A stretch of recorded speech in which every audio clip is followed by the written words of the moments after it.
Update tayo ulit regarding nga dito sa pangmalakasan na plot twist dito sa Marilaki accident na kinabibilangan ng dalawang Superman ng Marilaki na yung isa ay namatay, yung isa ay nakasurvive.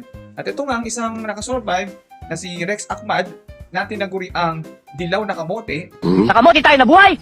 Sa kamote tayo lumaki! Sa kamote rin tayo mamamatay! Yung na-aksidente niyang magjowa, totoo nga yung plot twist na may kanya-kanya pa nga talaga silang mga jowa, no? Nanay, may nanay sa ilalim ng tatay. Ito yung sabi ng jowa nung babae. Sabi niya, kung hindi pa nag-viral si Superman ng Marilaki, di ko pa malalaman na niloloko ako ng GF ko. 4 years na kami, pero kinukutuban na ako noon pa. At totoo ngang sumasama siya sa katrabaho niya dyan sa pag-rides. Salamat sa mga vloggers dyan. Iniwalayan ko na at kinuha ko isang anak namin. Ito na yung patunay na masasabi natin na totoo nga mga kayamis, yung plot twist na meron nga ang kanya-kanyang jowa, itong dalawang magjowa na nadamay dito sa aksidente. So, legit, no? Masasabi mo nga totoo nga yung kasabihan ngayon sa social media, no? Na digital na nga ang karma, mga kayamis, no? So, dito mga kayamis, literal na ang lagay kinarma sila, no? Dahil nga sa pagkaka-aksidente rin nila, dahil nga dito sa mga ginawa ng dalawang riders na ito na nag-Superman, no? So, natatawa talaga ako mga kayamis dito sa plot twist na to.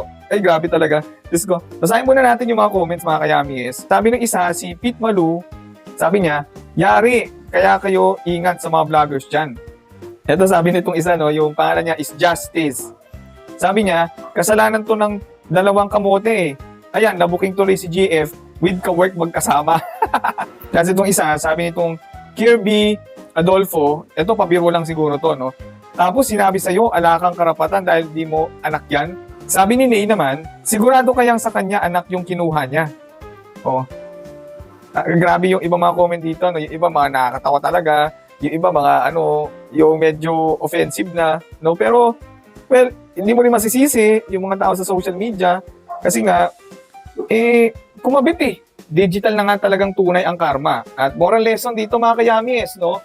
Huwag kayong tatambay sa Marilaki. Lalo na kung meron kayong mga jowang may sabit, no? Baka kayo mahulit, mapitikan ng mga vloggers dyan sa Marilaki. Mas na best na advice dyan, mga kayamis, na wag nyo nang gagawin, ay wag na kayong kumabit.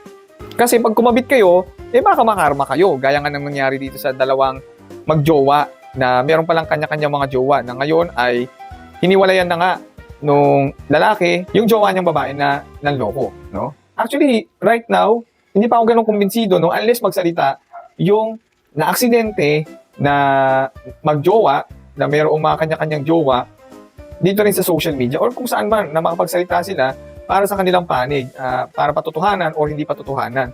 Ganyan din yung mga jowa ng mga magjowa na to, no? Para malaman natin kung ano ba talaga yung storya at kung totoo ba talaga na may kanya-kanya talaga silang mga jowa. Medyo kaabang-abang pa rin itong mga eksena na to dito sa Marilaki incident, no? At tingnan natin kung ano pang mga bagong malalaman natin sa istorya ng aksidente na to. So yun lang muna mga kayamis at have a great day sa inyo lahat. Paalam muna for now. Bye-bye!